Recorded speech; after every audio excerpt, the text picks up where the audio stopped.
SVC Adityaram movies தயாரிப்பில் ஷங்கர் இயக்கத்தில் ராம் சரண் நடிக்கும் கேம் சேஞ்சர் ஜனவரி 10 முதல். தென்காசி மாவட்டம் ஆழ்வார்குறிச்சி அருகே பார்ப்பதற்கே ரம்யமாக காட்சியளிக்கிறது கடனா நதி. முழு கொள்ளளவை எட்டியுள்ள கடனா நதியிலிருந்து தண்ணீர் வெளியேற்றப்பட்டு வீணாக கடலில் கலக்கிறது. இது குறித்து ஒரு செய்தி தொகுப்பை தற்போது பார்க்கலாம். மலைகளை உரசிச் செல்லும் மேகங்கள், அணையிலிருந்து சீரிப்பாயும் வெள்ளம், தவழ்ந்து ஓடும் நதி, வெள்ளமாய் திடீரென ஆர்ப்பரிக்கும் அதிசயம்.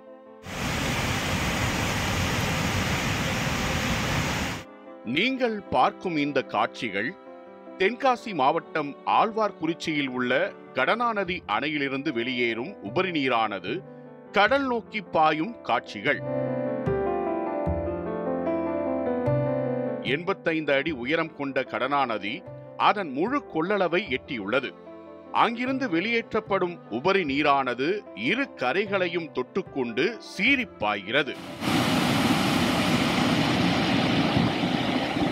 தோணி ஆறு மற்றும் கல்லாறிலிருந்து பாய்ந்து வந்த வெள்ளம்தான் இப்படி பருந்து பார்வையில் நம்மை பிரமிக்க வைக்கின்றன.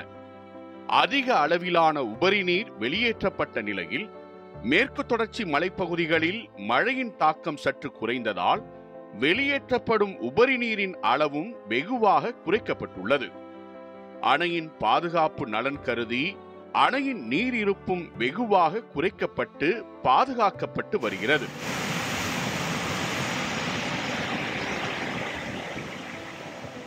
நியூஸ் 7 தமிழ் செய்திகளுக்காக செய்தியாளர் ஆல்வின்.